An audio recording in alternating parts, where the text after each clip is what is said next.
né? Porque o médico... Que país seria o quê? Você A Inglaterra é um país que tem... Inglaterra, principalmente, é um país que tem uma característica muito interessante. Eles têm o NHS lá, que é o SUS deles, né? Então, por exemplo, no King's College, que é a maior maternidade que tem em Londres, você tem lá 30 leitos, por exemplo, para atendimento a partos. Aí você tem lá 30 enfermeiras, eu tô chutando o número, tá? Mas mais ou menos para ter uma ideia. Você tem 30, cada uma tá cuidando de uma gestante. E você tem 3 médicos. Por que essa proporção? Porque na imensa maioria das vezes vai dar tudo certo, não vai precisar do médico.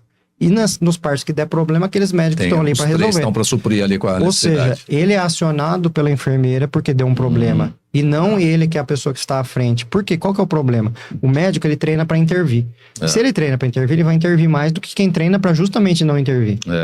Então, o certo é ele ficar com uma segunda voz, né? Então, o médico obstetra está para a enfermeira obstetra, assim como, por exemplo, o médico anestesista está para uma doula. Muita gente não sabe o que é doula, nunca ouviu falar. A minha mãe até hoje, ela fala, você trabalha com as doula. Não é doula, mãe, é doula.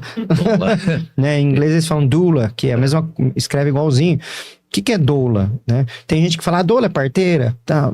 E isso tem uma questão, porque lá no passado, aquela parteira, ela fazia tudo, né? Ela era a parteira, ela era a doula, ela só não era o médico obstetra, anestesista, pediatra, porque não tinha recursos técnicos para ser, mas ela era tudo, ela era a pessoa que ajudava no parto. E a profissão dela foi sendo desdobrada em várias profissões. A profissão da parteira se tornou a enfermeira obstetra ou obstetriz, que também é uma formação que acontece da mesma forma. Aí você tem o médico obstetra que derivou para o lado de ser o que resolve problemas da medicina. A doula é a pessoa que vai aprendendo, ela se forma nisso e vai aprendendo métodos não farmacológicos de alívio de dor. E isso acontece através de apoio físico, massagem e mudança de posição, banheira, bola, chuveiro, e emocionais, que ela já no pré-natal, ela identifica com a mulher possíveis gatilhos que vão gerar ansiedade na hora do parto, que vão aumentar a dor, e ela já começa a ajudar nisso. Ou seja, ela vai tentando ajudar a resolver a dor por métodos que não são farmacológicos. E aí a hora que a mulher tá lá no trabalho de parto, ela fala, gente, muito obrigado pela bola, pela banheira, pelo chuveiro, mas eu quero um negócio mais forte, quero drogas. Ela chama o anestesista, que ele vai aplicar a medicação. Então, ele seria a dupla sertaneja ali da doula, que isso não tá estruturado ainda. Isso é algo que está se construindo naturalmente, né? Porque se olhar em qualquer lugar, não está escrito isso, que o médico anestesista é a dupla da doula. Mas ele está se tornando, porque a doula alivia naturalmente, o anestesista coloca a medicação. E é a mesma lógica que tem da enfermeira neonatal, que vai olhar um bebê que está tudo bem e falar, não precisa do pediatra, pode ficar aí. E aquela que vai olhar e falar, olha, médico pediatra, vem aqui, médico neonatologista, vem aqui porque é um prematuro que vai nascer, mal formado, um bebê que está com uma dificuldade, vem aqui me ajudar, ele fará a segunda voz. Então quem faz as primeiras vozes? Enfermeira obstetra, doula, enfermeira neonatologista. Quem faz as segundas vozes? Médico obstetra, anestesista e médico pediatra. E aí eu vou te dar uma deixa que serve para várias outras profissões.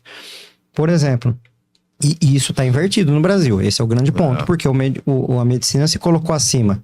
Medicina se colocou, não, eu que mando em tudo, que decido tudo, né? A população passa a ver o médico como o Deus que sabe tudo. Tem um amigo meu que brinca e fala assim, Braulio, você que é médico, quanto que vai ser o jogo do Corinthians São Paulo amanhã? Zoando, né? Tipo, como se o médico soubesse tudo. O médico sabe só da parte dele, né? Assim como a enfermeira sabe da parte dela, e eu sei um pouco da parte dela, ela sabe um pouco da minha. Porque a gente precisa saber. Por exemplo, uma equipe de Fórmula 1 que troca pneu. Você lembra como era antigamente? Você é um pouco mais velho que eu, então você pegou até uma fase mais do que eu. Os caras corriam uma nivelinha lá, não, antigamente. Demorava lá, um cara trocava um pneu, outro. Sim. Hoje, você pega a equipe lá, o cara troca e sai correndo. 5 segundos, né? Acho que nem isso, tá? Mas pro cara que tira o parafuso, ele tem que saber que hora que o outro vai pôr a roda, que o outro vai tirar o parafuso, que o outro vai pôr a outra roda, enquanto o outro tá abastecendo, né? Porque todo mundo tem que saber o papel de todo mundo, né? Uma equipe de futebol, quanto mais entrosada ela estiver, melhor. Cada um tem a sua função. Lateral direito, esquerdo, zagueiro, volante. Você tem que estar... mas eu tenho que saber o que o volante faz se eu for um lateral. E se a bola sobrar pra mim eu chutar pro gol, aí trai gol do mesmo jeito. Né? Se o goleiro for na área cabecear aos 45 do segundo tempo, vai ser gol da mesma coisa. Porque é uma equipe transdisciplinar, cada um faz uma coisa, mas todo mundo sabe o que os outros fazem. E pra onde que vale isso também? Fazendo essa inversão, né? De que não é o médico que faz a primeira voz, mas sim ele faz a segunda voz. Por exemplo, se você tiver uma questão emocional, emocional, puta, tá foda aqui, tô ficando meio depressivo e tal. Você mesmo, Edu. Eu espero que você responda errado, que eu tô torcendo que você erre a resposta, tá? Qual profissional você procuraria hoje? Tô entrando em depressão. Se eu tô entrando em depressão? Eu iria para um psiquiatra. Errou certinho. Por quê? Olha qual que é a lógica. Quem que seria o profissional que faria a primeira triagem dessa história? Para entender como você está, para ver realmente se você precisa de um psiquiatra ou psicólogo. Que você falou que sua esposa é psicóloga. Né? Tá vendo? Fala pra ela que você errou a resposta. Mas fiquei na dúvida. Por isso que eu falei do emocional. Vou direto. Quem faz a primeira voz, ou pelo menos deveria, o Conselho Federal de Medicina não aceita isso. Porque eles acham que é o médico que, através do ato médico, que manda em tudo, decide tudo, inclusive os planos de saúde. Para uma pessoa ir no psicólogo, o médico que tem que encaminhar pro psicólogo. Ele não pode procurar espontaneamente um psicólogo. Mas quem que deveria fazer a primeira voz? Psicóloga. Dessa aí, de cada 10, vai sobrar um que precisa ir pro psiquiatra. Que falou, essa aqui tá difícil mesmo. Essa aqui precisa tomar uma medicação. Exemplo, você tá com uma dor nas costas. Onde você vai? Dor nas costas? Agora você já sabe qual que é a lógica. Ortopedista. Mas você errou de novo a lógica. Você vai no fisioterapeuta. É verdade. Aí o fisioterapeuta vai olhar e falar, nossa, aqui tem alguma coisa. Melhor você ir no ortopedista.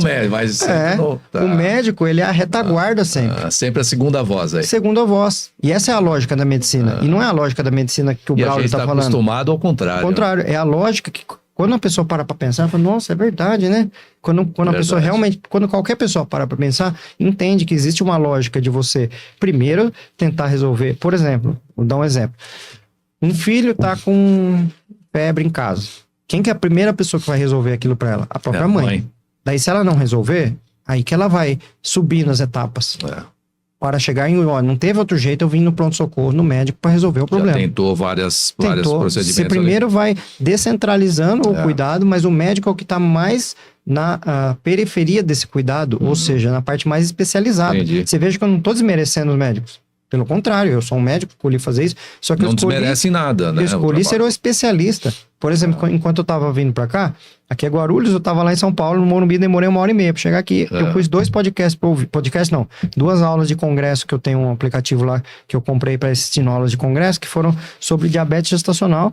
E eu estava lá ouvindo coisas extremamente específicas, muito especializadas sobre diabetes gestacional. Eu tava nisso. Inclusive, eu tava pensando sobre isso quando eu tava vindo, que eu sabia que a gente ia conversar assuntos desse tipo aqui.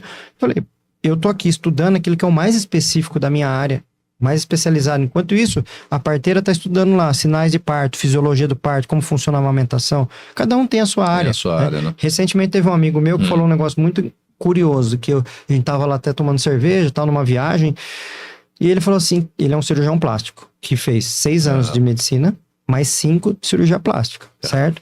Ele falou, cara, eu tô P da vida, porque tem um monte de profissional hoje em dia aplicando Botox nas pessoas, estão tirando meu trabalho. Eu falei, calma aí, filho, vamos. Respirei fundo, falei, cara, você fez 6 anos de medicina, 5 anos de cirurgia plástica, você aprendeu a cuidar de pessoas queimadas, que estão deformadas, você aprendeu a reparar danos que pareceriam irreparáveis. Você é o cara que tá para resolver a parte mais difícil da cirurgia plástica. Sim. E existem outras estratificações e capacidades técnicas de pessoas que fazem outras áreas que podem e devem aplicar Botox. Quando vem ao Conselho Federal de Medicina ou qualquer outro dizer, olha o ato médico, uma parte... Tem razão, porque uma parte assim, bom, isso aqui, para a pessoa fazer aquilo, não é que ela tem que ser médico no sentido de tem que ser doutor, né? Como a gente estava falando no começo. Ela tem que treinar aquilo, ela tem que fazer 300 vezes aquilo para dar certo. Então, ela especializou naquilo. Então, uma parte do ato médico, ok. Só que outra parte do ato médico é assim, ó, daqui para cá é do médico, porque isso é reserva de mercado, que é pro médico fazer aquele atendimento. E não porque só o médico sabe fazer. Então, exemplo, aplicar Botox, que eu nem entendo nada disso, não é da minha área. Ou então, fazer acupuntura. São coisas que... Não seria pro... Não precisa. Pode ser pro médico também. Não quer dizer que o médico é proibido de fazer. Mas ele é muito mais especializado. Mais especializado numa parte que... Né, resolveria um problema. E aí eu falei para esse meu amigo, eu falei, cara, você estudou 11 anos mesmo para aplicar Botox? Ou seja, nessa faixa de pergunta, nessa frase, tá embutido um monte de outras coisas que eu fui falando aqui agora, né? Ou seja, realmente você treinou para cuidar de queimados, mas sabe por quê? Que ele, ingenuamente, até porque eu gosto muito dele, amigão meu, por que ele acha isso? Por que a medicina... outra coisa, por que que um ortopedista não quer fazer um serviço de um fisioterapeuta? Por que que um psiquiatra não quer fazer um serviço de uma psicóloga? Porém, um médico obstetra quer fazer um serviço de uma parteira? Preciso te responder ou não? Porque ganha mais. Porque um serviço de uma parteira lida com uma vida. E é isso, monetariamente, na sociedade, vale mais. Agora, um psiquiatra, ele pode querer fazer terapias. Tem um psiquiatra amigo meu que ele faz terapia também. Mas se ele quiser ficar só na medicação, tudo bem. E a psicóloga que vai lá se desdobrar para fazer as terapias. E cada um tem o seu valor, não vou entrar nem na parte econômica da coisa. Mas o que acontece muito? São inversões, às vezes, de valores que o ato médico, ok, até um certo ponto ele precisa ir, mas o outro ponto ele passa do ponto porque aquele profissional tem aquela capacidade para fazer aquilo, né? Não é tudo do médico. O médico não tá no centro da história, né? Quem tá no centro da história é a pessoa que está sendo atendida. Ou seja, qual vai ser o melhor resultado para aquela pessoa? Esse que é o ponto. Isso tem que ser priorizado. Exatamente.